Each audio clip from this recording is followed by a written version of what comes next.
সংখ্যালঘু সম্প্রদায়কে ইস্যু করে পুঁজি করে বাংলাদেশের স্বাধীনতা ও সার্বভৌমত্বের বিরুদ্ধে ভারতের আগ্রাসন এবং আধিপত্যবাদ এর বিরুদ্ধে জনমত তৈরি করার লক্ষ্যে আয়োজিত আজকের গণসমাবেশের সম্মানিত বিশেষ অতিথি বিএনপির জাতীয় নির্বাহী কমিটির অন্যতম সদস্য জনাব আবু নাসের মোহাম্মদ রহমতুল্লাহ, বিশেষ অতিথি হিসেবে উপস্থিত আছেন জামাতে ইসলামীর কেন্দ্রীয় মন্ত্রিসভার সদস্য এবং ঢাকা মহানগর দক্ষিণের নায়েব আমির জনাব ডক্টর সালাউদ্দিন আহমেদ।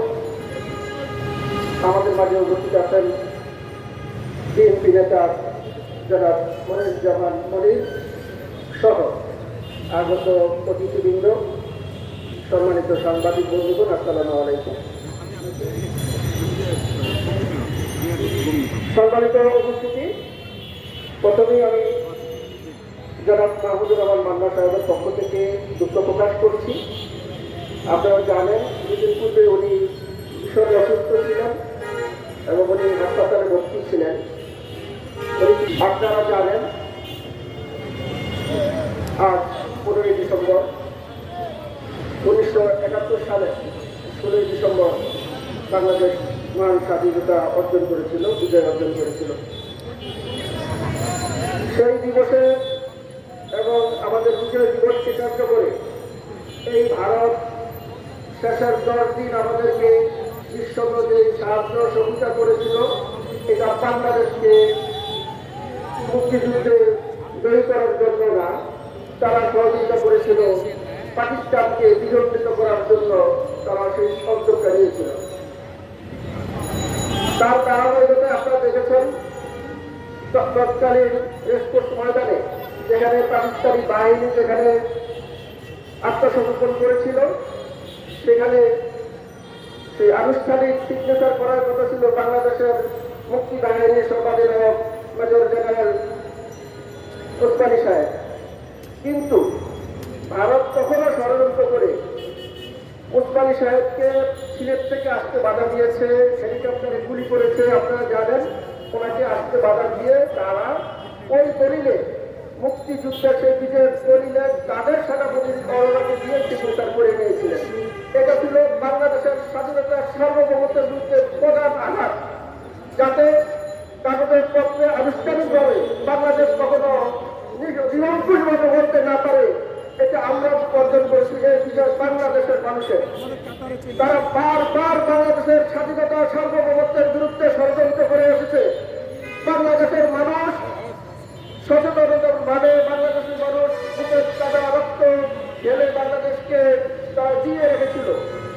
কিন্তু গত 15 বছর বাংলাদেশে একটি প্রবর্তন পাথর বসিয়ে দিয়ে ভারত তার এখানে একটি প্রায় অঙ্গ রাজ্য কায়ম করেছিল। বাংলাদেশের স্বাধীনতা সার্বভৌমত্ব উল্লঙ্ঘিত করে বাংলাদেশের এখানে কিছু সাজানো গুছানো এবং নির্বাচন করে তার পুতুল সরকার এখানে কায়ম করেছিল। বাংলাদেশকে স্বাধীনতা এবং সার্বভৌমত্বকে সেখানে নষ্ট করে দেওয়ার চক্রান্ত হয়েছিল। তার ধারাবাহিকতা বর্তমানে আপনারা জানেন, 5ই আগস্টের পরে তার যে পুতুল সরকার ছিল এখানে, তাকে তারা না রাখতে পেরে এখানে ষড়যন্ত্র অব্যাহত রেখেছে। বাংলাদেশের পতাকাতে তারা অগ্নিসংযোগ করেছে, সাম্প্রদায়িক কিছু সৃষ্টির মাধ্যমে এখানে অরাজকতা সৃষ্টি করার চেষ্টা করেছে। আপনারা জানেন, ভারতের গণমাধ্যমে প্রতিনিয়ত বাংলাদেশের বিরুদ্ধে প্রোপাগান্ডা চালানো হচ্ছে। তার উদ্দেশ্য হচ্ছে বাংলাদেশে তার সেই যে ফ্যাসিস্ট সরকারকে আবার পুনঃপ্রতিষ্ঠা করা এবং ভারতের বিজেপি সরকারকে আবার সেখানে পশ্চিমবঙ্গে নিয়ে আসা। তারা এক ঢিলে 2 কাঠি করার ষড়যন্ত্র করছে। সে কারণে আপনারা দেখেছেন, সেখানে একটি গণমাধ্যম, তার নাম রিপাবলিক বাংলা। সেই রিপাবলিক বাংলার একটি মেয়াদোত্তীর্ণ গাঁজাখোর ময়ূর, তার নাম, সে কথায় কথায় বাংলাদেশ থাকবে না, বাংলাদেশ এ করেছে, বাংলাদেশ এ করছে, বাংলাদেশ দখল করে যাতে ষড়যন্ত্র করতেছে, বিভিন্ন প্রপাগান্ডা চালাচ্ছে। আপনারা কয়েকদিন আগে দেখেছেন, সে বলতেছে আছে, ওই ব্রিজে যদি ক্যাসেট করে কেটে দেওয়া হয় চট্টগ্রাম টার্গেট তাদের হয়ে যাবে। আমি এই সমাবেশের পক্ষ থেকে তাকে উদ্দেশ্য করে বলতে চাই, সাবধান হয়ে যাও। তোমরা যদি সেই ফেনীর ওই অঞ্চলে ক্যাসেট করে কাটতে আসো, বাংলাদেশের মানুষের পক্ষ থেকে বাংলাদেশে হাজার শ্রেণী বেরিয়ে আছে, তারা কেটে নিয়ে দাঁড়িয়ে আছে। কোথায় কি করতে হবে বাংলাদেশের মানুষ সেটা জানে, তোমাদেরকে কিভাবে শিক্ষা দেওয়া যায় সেটা বাংলাদেশের মানুষ জানে। সম্মানিত উপস্থিতি, আমি আমার বক্তব্য দীর্ঘায়িত করব না, আমি দুটি কথা বলেই আমার বক্তব্য শেষ করতে চাই। বাংলাদেশের চলমান যে রাজনীতিতে বিভিন্ন দল আছে, বহুমত আছে। শহীদ প্রেসিডেন্ট জিয়া রহমান বাংলাদেশে বহুদলীয় গণতন্ত্র প্রতিষ্ঠা করে গেছেন। বিভিন্ন দলের বিভিন্ন রাজনৈতিক এজেন্ডা থাকবে, মত থাকবে, কিন্তু আগামী দিনে বাংলাদেশের রাজনীতি হবে শুধুমাত্র বাংলাদেশ নির্ভর।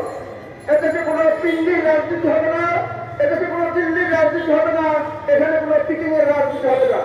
যে রাজনীতি হবে সে শুধুমাত্র বাংলাদেশের রাজনীতি হবে। এবং সেই লক্ষ্যেই প্রত্যেকটি রাজনৈতিক দলকে সচেতন ভাবে বাংলাদেশের পক্ষে কাজ করতে হবে এবং পারস্পরিক মতপার্থক্য ভুলে একটি জাতীয় ঐক্যবদ্ধ করে তুলতে হবে, যাতে করে সেই হায়দার সরকার বাংলাদেশের উপরে আবার প্রচুর পাশাপাশি করতে না পারে। আমি শেষে বাংলাদেশ জাতীয়তাবাদী দলের যে তিনটি অঙ্গসংগঠন, বাংলাদেশ জাতীয়তাবাদী ছাত্র দল, বাংলাদেশ জাতীয়তাবাদী যুব দল এবং স্বেচ্ছাসেবক দল, তাদের পরপর লং মার্চ করেছে এবং ভারতীয় দূতাবাস মুখে অভিমুখে তারা যেই কর্মসূচি গ্রহণ করেছে, আমি বয়সকারীদের পক্ষ থেকে তাদেরকে আন্তরিক শুভেচ্ছা এবং কৃতজ্ঞতা জানাই। বাংলাদেশের মানুষের তথা যুব সমাজের পক্ষ থেকে, যুব সমাজ চিন্তা করে তাদেরকে